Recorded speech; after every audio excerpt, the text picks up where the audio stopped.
E aí, gente, tudo bem?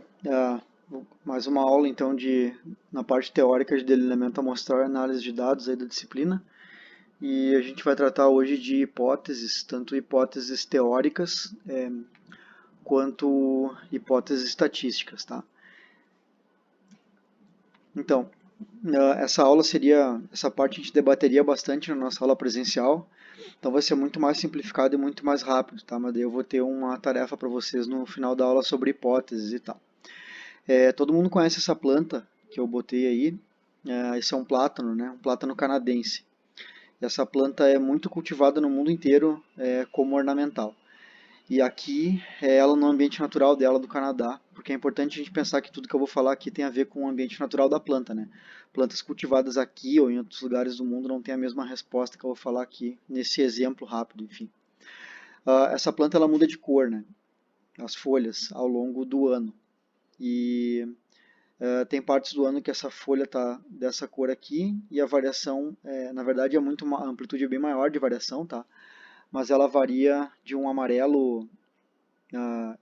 amarelo claro até uma cor mais avermelhada aí, ficando até um pouco mais escuro o tom dela, mais beirando assim o marrom quase assim, né? E bom, essa planta muda de cor por um motivo, né? E daí eu perguntaria para vocês qual o motivo. E acredito que vários de vocês saberiam me dizer, pelo menos, não o motivo necessariamente, mas quando que a planta muda de cor, né? Que isso aqui acontece antes das folhas caírem, vocês podem ver que tem um tapete de folha caída aqui. Então, provavelmente isso aqui está relacionado com o inverno. O Canadá tem um inverno bem rigoroso e várias plantas, não só o plátano, né? Perdem as folhas, né? No inverno. Então, se a gente fosse pensar numa hipótese de por que essas folhas mudam de cor, provavelmente a nossa hipótese está relacionada com a temperatura, né? Porque as estações do ano têm a ver com mudança de temperatura média e tal, de mínimas também muito mais baixas no inverno, obviamente, né? E daí a mudança de cor das folhas e a queda das folhas subsequente tem a ver com isso, com temperatura. Então a gente vai aprender agora, alguns provavelmente já sabem isso, mas como é que a gente formula uma hipótese formal, que é o nome disso na literatura, tá? A gente vai ver o que é uma hipótese formal. Então, a formalização das hipóteses tem essa ideia de uma sintaxe própria, assim, né, de um jeito de escrever próprio, que é conhecido em inglês como if-then, que se a gente traduzir para português livremente é se e então, né? Se usa bastante isso em algumas áreas, já vou explicar isso para vocês melhor. Então, olhem só, o início da nossa hipótese começa com um se sempre, né, da formalização. Se a mudança de cor nas folhas do plátano, né, claro, está relacionada com a temperatura, que é o que a gente falou agora, né, que a gente vai criar uma hipótese baseada nessa relação teórica aqui, que a cor da folha muda por causa de mudanças na temperatura, né, tem uma relação com mudança da temperatura.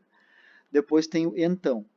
Então, se isso aqui for verdade, então a exposição de plantas a baixas temperaturas resultará em mudança na cor das folhas. O que é isso aqui que tem depois do nosso então? Isso aqui tem variáveis que eu posso medir, né? Então vejam a hipótese. Primeiro tem toda a teoria. A teoria de uma hipótese formal está baseada na literatura, né? Sempre. Na verdade, qualquer hipótese está baseada na literatura, para ela ser uma hipótese boa e testável, né? Então, na literatura, fala de importância da temperatura para essas plantas do hemisfério norte, né? Não só na coloração das folhas, mas também na abscisão foliar, na queda das folhas, na sinalização para esse processo e tal. Então, se essa mudança de cor, que culmina com a abscisão foliar, está relacionada com temperatura, então eu posso expor plantas a baixas temperaturas, em comparação com plantas em altas temperaturas, por exemplo, o que vai resultar em mudança na cor das folhas. Tá? Eu podia fazer um experimento com isso. Né? Plátano não é a melhor planta para isso, é uma árvore, né? Então eu teria que plantar um plátano, esperar ele crescer numa estufa para fazer isso. Tem experimentos na literatura que fazem isso com plátano, ou fizeram isso com plátano há muito tempo, construindo casas de vegetação em volta das plantas na natureza. Lá no Canadá mesmo, onde ela ocorre naturalmente. Né? no hemisfério norte. Então, como é que era feito? O pessoal botava a casa de vegetação e daí era ao contrário essa segunda parte da hipótese. Em vez de eles exporem plantas a baixas temperaturas, eles estavam expondo alguns grupos de plantas a temperaturas constantes. A temperatura não variava. E eles avaliavam se isso influenciava na mudança de coloração da folha. E realmente influenciava bastante. Não é só a temperatura, tá? Para vocês saberem, tem também a questão de fotoperíodo, né? No inverno tem muito menos horas de luz e isso também é um gatilho, né, para mudanças na coloração da folha. Mas, bom, para a gente simplificar, a gente tem uma hipótese relacionada com temperatura. Tem uma relação testável proposta, que é a nossa primeira parte da hipótese, né? É o que vem da literatura. E depois tem a predição, vocês já devem ter ouvido falar disso aqui. Dos resultados esperados em um experimento, quando eu faço algum delineamento experimental, ou num experimento natural, né, com levantamento de dados, quando eu faço levantamentos na natureza, sem manipular nada. Por exemplo, avaliando riqueza de fragmentos, como a gente já fez em algumas aulas. Né? Vejam que na hipótese, naquela estruturação de hipótese formal, eu tenho uma variável dependente aqui, que a gente já viu isso numa aula anterior, que é a nossa variável que a gente quer monitorar a variação dela, né? E eu tenho uma variável independente, que é a temperatura. Então eu vou monitorar como é a variação nessa variável aqui, na cor das folhas, quando eu manipulo a minha variável independente, que é essa daqui, que é a temperatura. Bom, mas assim, as hipóteses não necessariamente são formalizadas dessa forma sempre, tá? Aquilo ali é um exercício que se faz quando a gente estuda filosofia da ciência e formulação de hipóteses em geral, na literatura que tem isso, né?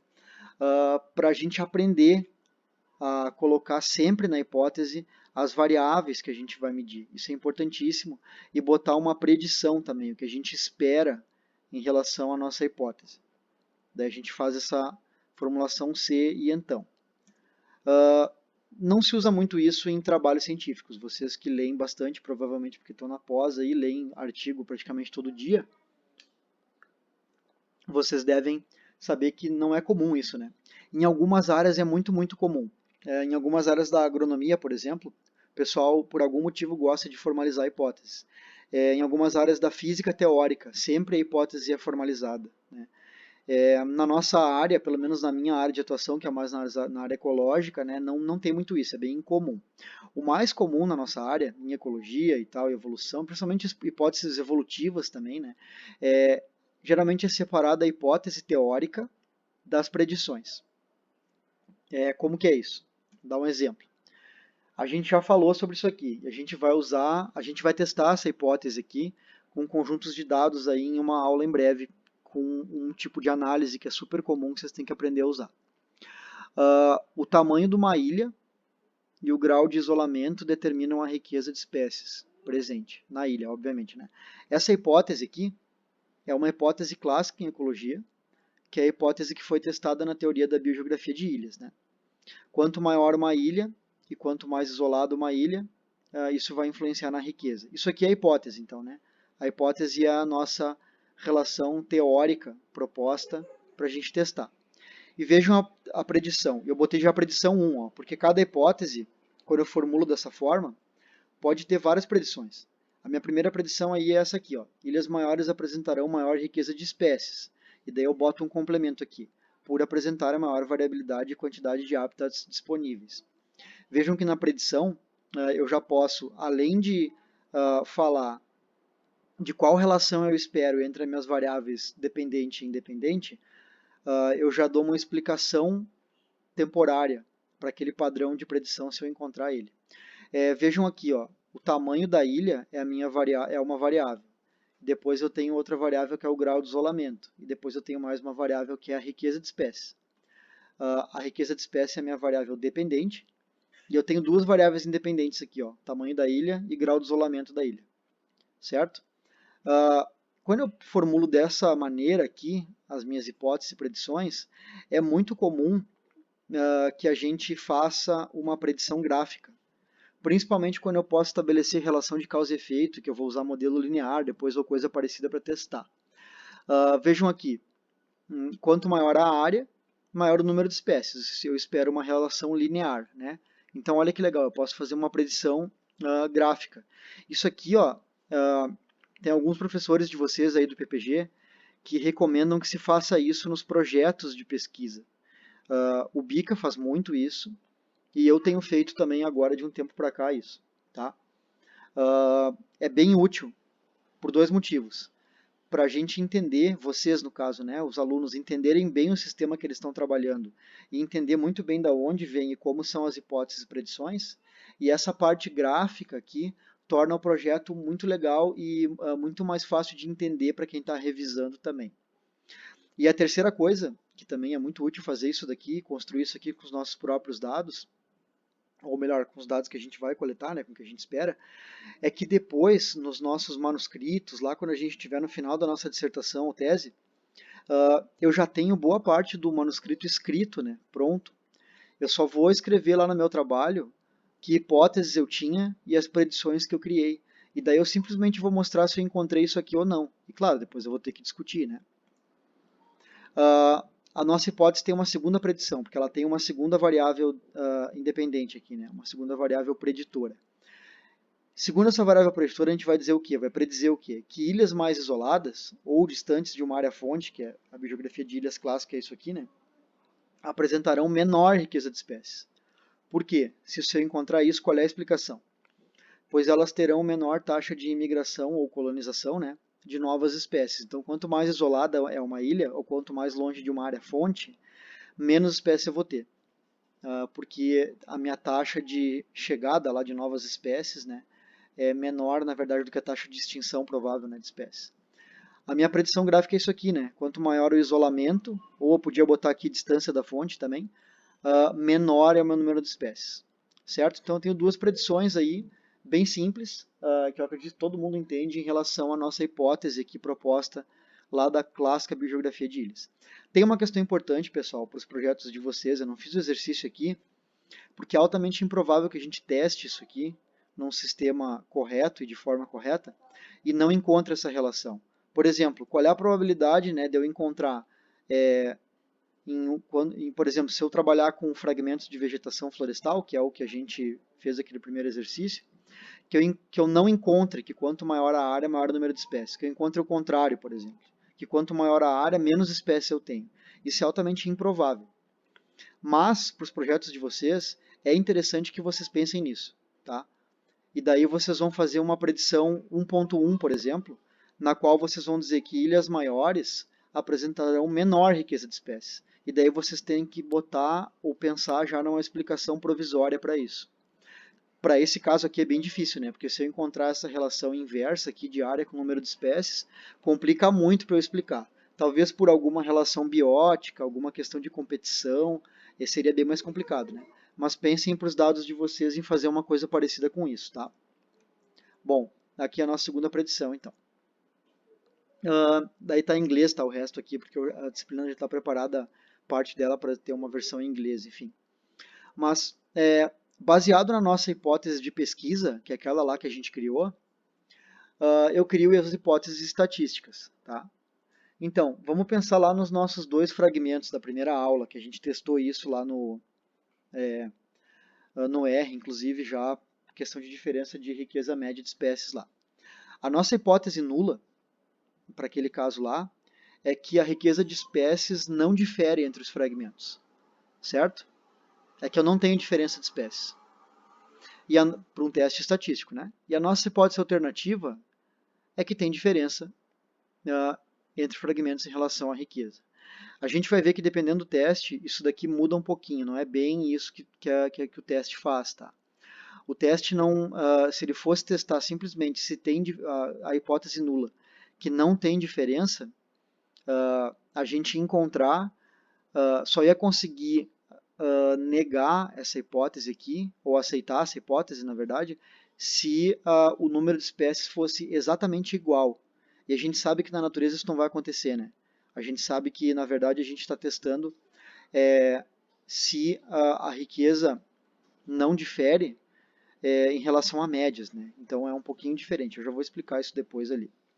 Depois que eu criei, que eu formulei a minha hipótese de trabalho, que é aquela que a gente falou antes ali, e a hipótese estatística do meu teste, E, na verdade, não preciso formular a hipótese estatística do teste. Geralmente, o teste já vem com a sua hipótese estatística embutida. Só criei aqui uma adaptação da H0 e da H1 do teste de hipóteses formal, né, de estatística frequentista, para dados que a gente já viu, né, para vocês ficarem familiarizados. Depois, eu tenho que considerar várias coisas. A primeira coisa são os pressupostos estatísticos, os pressupostos do meu teste. Tá? A gente já falou um pouquinho sobre isso, eu vou falar rapidamente de novo, mas lembrem que os testes têm pressupostos. Né? Um primeiro pressuposto de qualquer teste, que quando a gente usa estatística paramétrica, ou estatística, essa inferência básica que a gente está acostumado, né, é saber se os dados têm distribuição normal. Isso a gente já aprendeu a fazer. E a gente também já aprendeu a fazer um teste para ver se os dados são homocedásticos, né? Se eles têm homocedasticidade, ou seja, se eles têm variâncias, né, compatíveis. Depois, a gente define um teste. A gente definiu, por exemplo, para o nosso teste que a gente comparou lá os nossos fragmentos, né, em relação à riqueza, a gente definiu que usar um teste não paramétrico e vocês me sugeriram na aula, lá na primeira que a gente teve, usar Mann-Whitney. Né? A gente usou. Beleza. Depois tem que derivar uma distribuição estatística. Isso aqui a gente não faz. Raramente a gente faz isso aqui. Por quê? Porque a distribuição estatística está implícita no teste. O teste faz isso para nós. Por exemplo, se eu usar um teste não paramétrico, meus dados são normais e têm uma homocedasticidade. Beleza. Aí eu vou usar um teste T. No teste T, a distribuição estatística que é derivada é a distribuição T de student, né, que é uma variação da distribuição normal. Então o teste considera aquela distribuição lá. Uma exceção é quando eu vou fazer um teste de permutação, que é o que eu vou falar agora para vocês rapidamente como que se faz, né, ou qual é o sentido do teste de permutação. E depois, em seguida, eu vou botar no Moodle lá também uma aula do R, comentada lá, um script que eu vou escrever, que tem um teste de permutação ali. Bom, depois eu defino essa coisinha aqui, ó, que é o limiar probabilístico, abaixo do qual eu vou rejeitar a hipótese nula. Isso aqui, pessoal, é muito importante, tá? Isso daqui é o famoso assumimos P menor do que 0,05, que é o que o pessoal escreve geralmente lá no seu artigo, né? O que quer dizer assumimos P menor que 0,05? Assim como eu estou falando a frase, não quer dizer nada, tá? Isso quer dizer o que quando a gente fala isso? 0,05. A gente já falou um pouquinho lá na primeira aula isso. A gente quer dizer que o limiar probabilístico que eu vou aceitar para rejeitar a minha hipótese nula, ou seja, para dizer que a riqueza de espécies, na verdade, difere entre fragmentos, é um limiar probabilístico de 95%. Isso é mais ou menos a mesma coisa que falar que eu tenho 95% de confiabilidade dos dados. Tá? É parecido, mas não é a mesma coisa. O certo é falar de limiar probabilístico de 95%. Tá? Daí eu vou computar nas minhas observações um valor t observado. O que é o valor t observado? T aqui é um exemplo, tá? É, por exemplo, a estatística t, né? E daí eu vou ver lá na minha distribuição estatística a minha estatística observada e vou comparar com base no que eu considerei o meu limiar probabilístico, se o que eu encontrei é confiável, ou seja, significativo ou não, tá? E daí a gente vai ver isso vocês vão entender melhor isso aqui quando a gente fizer lá no R a questão de reamostragem por bootstrap lá, vocês vão entender melhor de onde é que vem isso aqui.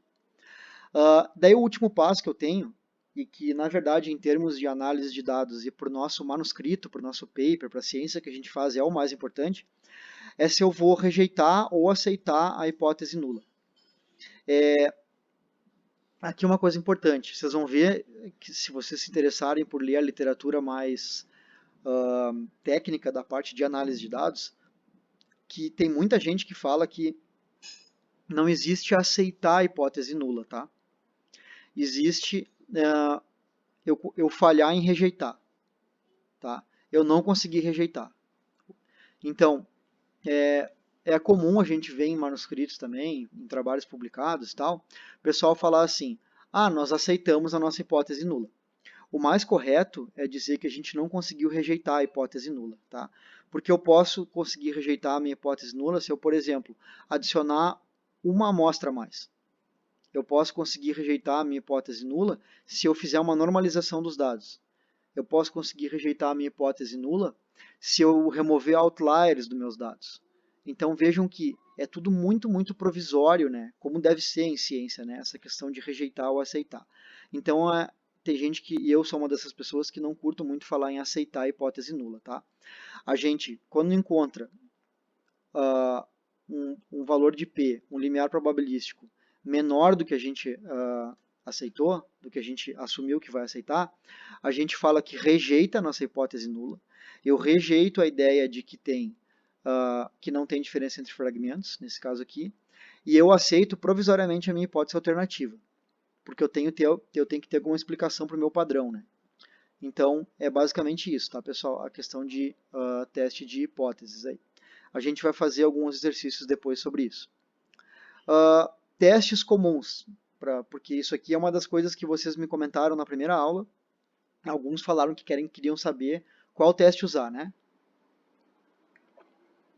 Então lembrem que, sendo super básico, isso aqui para quem fez a disciplina do Nelson, vocês provavelmente pararam mais ou menos nesse ponto aqui, que era fazer um teste de normalidade, testar a normalidade dos dados, testar a homogeneidade de variâncias, se eles são homocedásticos ou não.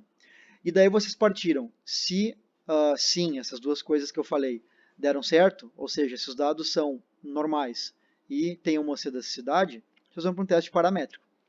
E daí tem todos esses aqui para fazer. Vocês conhecem o teste T, tem um teste Z, talvez alguns conheçam para uma amostra, esses dois aqui. Eu tenho a famosa ANOVA, que é a análise de variância. Eu tenho a análise de variância de uma via, quando eu tenho só uma variável preditora, né? E daí eu tenho Tukey, né, que é o teste pós-hoc, é um teste realizado depois que eu faço uma ANOVA, quando eu tenho mais de um grupo, por exemplo. Eu tenho a ANOVA de duas vias, quando eu tenho dois fatores, né? Por exemplo, a gente podia fazer uma ANOVA com dados de riqueza de ilhas para testar aquela nossa hipótese, lembram? A nossa hipótese era que ilhas maiores e menos isoladas teriam maior riqueza do que ilhas menores e mais isoladas. Basicamente essa é a nossa hipótese, né? E com as duas predições embutidas já. Eu tenho dois fatores aí, né? Eu tenho o tamanho da ilha e eu tenho o grau de isolamento da ilha.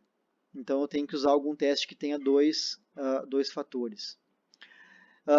Depois eu tenho o teste T para amostras independentes, né? É diferente do teste T para uma amostra, né? E eu tenho correlações, que a gente já falou um pouquinho sobre isso. Eu posso estabelecer correlações, testar a correlação entre variáveis, né? E testes não paramétricos depois, aqui é mais ou menos eu tentei fazer aqui para vocês o irmão não paramétrico de cada teste, o conjunto de testes ali, tá? Então a gente fez teste de Wilcoxon aqui, que é o equivalente a um teste T, né? Que a gente tinha falado na aula anterior. Kruskal-Wallis aqui, também é o equivalente a uma ANOVA, né? Teste de Friedman ou teste de Mood, ou distribuição de Mood, na verdade, é o equivalente não paramétrico para testes de duas vias, né, com dois fatores aí. Testes de Mann-Whitney, que é muito parecido com o teste de Wilcoxon aqui, só que é para amostras independentes, né, diferente de uma amostra só. E teste de Spearman, aqui, ou correlação de Spearman, que o pessoal chama, né, que é uma correlação ranqueada, que é para dados não paramétricos, né. Então aqui alguns exemplos, tá, de testes que vocês podem fazer. Todos esses testes aqui, vocês conseguem operacionalizar no R exatamente como a gente fez o teste de Mann-Whitney e como a gente fez o teste T lá e a ANOVA que a gente usou como exemplos lá para o conjunto de dados da primeira aula. Tá? Tudo é bem fácil e tem funções super autoexplicativas para usar no R. Vejam, não é uma questão de dificuldade de achar um teste para fazer. É o contrário, tem muito teste para fazer. Tem muita análise para fazer. A gente nem entrou aqui em modelos, né? A gente vai entrar mais além e também nem entrou em estatística multivariada. Então, a análise para fazer tem muita análise para fazer. O difícil, ou o desafio, na verdade, não é que seja difícil, né? É a gente saber identificar com base nos nossos dados que análise a gente tem, na nossa pergunta, na verdade, que análise a gente tem que fazer. Não esqueçam disso. O básico para usar estatística inferencial é testar a normalidade dos dados. E pessoal, não tentem enganar revisor e tal, dizendo que vocês testaram e que deu tudo normal e tal. tem como saber isso olhando para um modelo linear, tá? Eu olho para a regressão e eu sei se aqueles dados não têm normalidade. Dá para ver muito fácil isso. E a gente vai aprender em breve a ver normalidade, a importância da distribuição normal, não nos dados em si, mas nos resíduos, tá? Que talvez seja mais importante ainda, principalmente em modelagem, que a gente vai se dedicar bastante à modelagem. Teste de permutação. Quando eu não quero me preocupar com a distribuição dos meus dados, eu não quero ficar testando se eles são normais ou não, eu não quero ficar me preocupando com homogeneidade de variâncias, eu tenho algumas saídas. Uma saída é usar a inferência bayesiana, que a gente não vai aprender nessa disciplina, mas também dá para fazer. Outra saída é teste de permutação. Teste de permutação, no sentido que eu vou mostrar aqui, em inglês é Bootstrap Resampling, que é reamostragem por Bootstrap. Tá? Vocês já ouviram falar, provavelmente, quem trabalha com filogenia, já comentei isso, provavelmente conhece, né, esse tipo de teste. O que é isso? Tá? Quando eu faço teste de permutação, leiam o conceito de p-valor para o teste de permutação. É a probabilidade de encontrar dados tão extremos quanto os dados observados, quando a hipótese nula é verdadeira. O que quer dizer tão extremos quanto? O que quer dizer isso? Imaginem que quanto é que é a nossa diferença de riqueza entre os nossos dois fragmentos lá da primeira aula. Eu não lembro exatamente quanto que era, no próximo slide ele vai ter, mas vamos dizer que seja 13, eu acho que é alguma coisa nesse sentido. A diferença de riqueza média é 13, certo? Agora imaginem que eu vou pegar os meus dados, aqueles lá de riqueza de cada fragmento que tem 50 réplicas, né, 50 réplicas não, pseudo-réplicas, 50 amostras, né, dentro de cada fragmento, e eu vou reamostrar aqueles dados ali ao acaso. Por exemplo, quanto é que é a diferença lá na minha primeira parcela que eu amostrei? No meu fragmento 1 era 10, no meu fragmento 2 era 15. Essa diferença absoluta é 5, né? É 5. Bom, essa diferença absoluta é bem menor do que a minha diferença média, né? A minha diferença média era 13. Aí eu vou reamostrar ao acaso meus dados. Eu já vou mostrar numa matriz isso como é que funciona, tá? Mas eu vou reamostrar ao acaso. Vou pegar qualquer das minhas parcelinhas do fragmento A e qualquer das minhas parcelinhas do fragmento B, de forma aleatória, par a par, e vou subtrair uma da outra. E daí eu vou vendo se a diferença que eu encontro é extrema como a diferença que eu encontrei nos meus dados observados.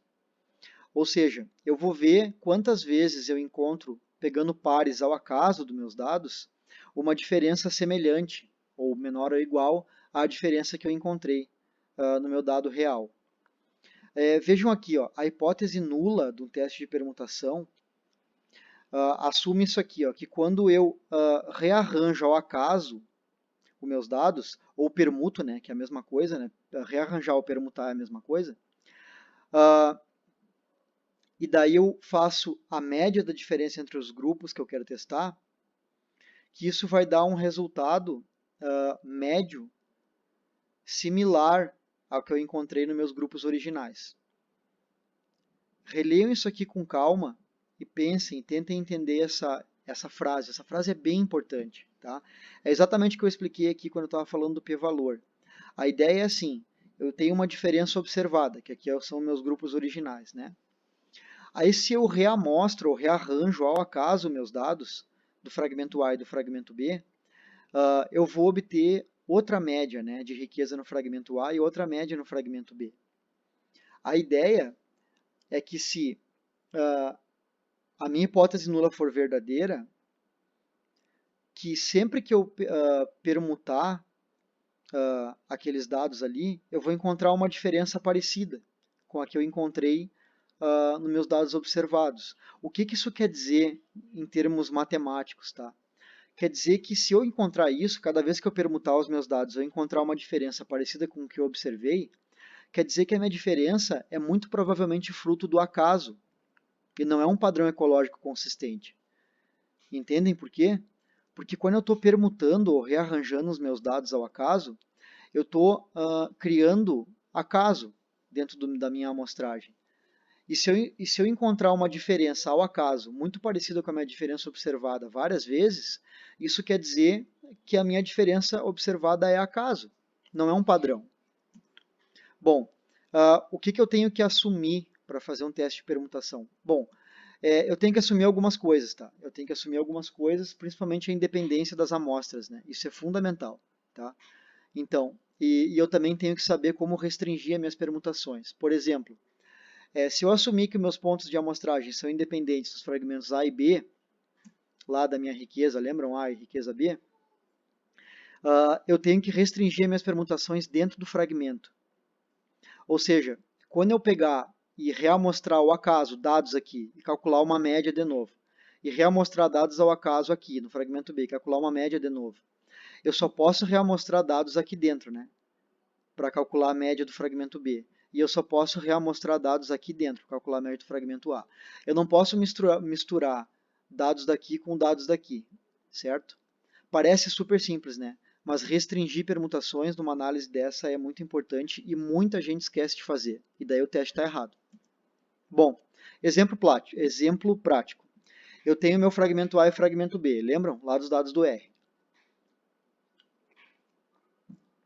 Aqui eu tenho só as 5 primeiras linhas, tá, da minha matriz. Tem 50 linhas aqui, né? Essa matriz. Lembra, não é o melhor jeito de organizar os dados, mas é o jeito mais fácil de vocês entenderem permutação, tá? Eu tenho aqui as minhas riquezas observadas, ó, 14, 15, 13, 13, 12. E aqui as riquezas observadas, 18, 16, 16, 16, 15. Maravilha. Médias. A minha média no fragmento A é 13,4. A minha média no fragmento B é 16 aqui, ponto 2. A diferença nas minhas médias é 2,74, certo?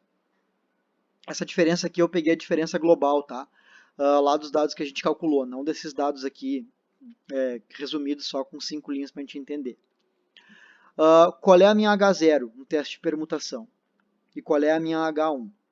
Bom, a minha H0 é que quando eu permutar esses dados aqui, ou quando eu reamostrar esses dados aqui, calcular uma média nova, e reamostrar esses dados aqui, calcular outra média nova, que eu vou encontrar uma diferença muito similar a essa, ou até maior, né? Essa é a minha hipótese nula. E o que é a minha hipótese alternativa do meu teste estatístico aqui?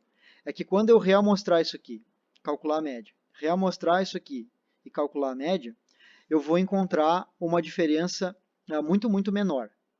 Muito menor. Isso quer dizer o quê?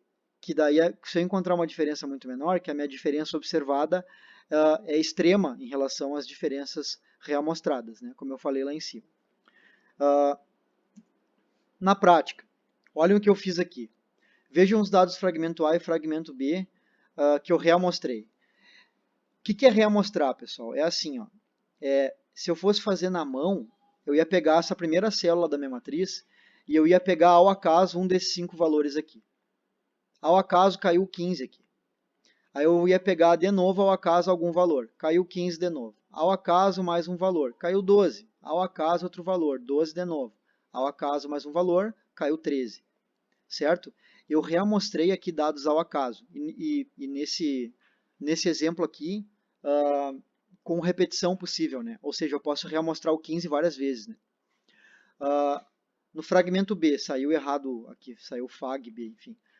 Reamostrei na primeira célula aqui, caiu 16, depois caiu de novo 16, depois caiu 14, depois caiu 18, não tem 14 aqui, né? O 14 está lá para baixo, em algum lugar da matriz. Enfim, reamostrei meus dados, entenderam? Isso que é Bootstrap Resampling, isso é reamostragem por Bootstrap, isso é teste de permutação. Eu permutei tudo o que aconteceu aqui. E calculei a média do fragmento A. Olha a média do fragmento A, 13,4, deu idêntica a essa média aqui. Média do fragmento B, 15,8. Deu parecido com aquele fragmento lá. A minha média reamostrada deu 2,4. Ou seja, deu menor que a minha média observada, né? Isso é muito importante que vocês entendam, pessoal. Então, se a gente pensasse na nossa hipótese nula, a nossa hipótese nula é que esse valor aqui ia dar maior ou igual a esse aqui. A minha hipótese alternativa é que quando eu reamostro ao acaso meus dados, a minha diferença observada é maior do que a minha diferença reamostrada, ou a minha diferença permutada, ou a minha diferença aleatorizada. Tá?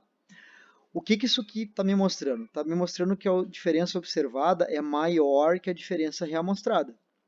Portanto, eu rejeitaria a minha H0.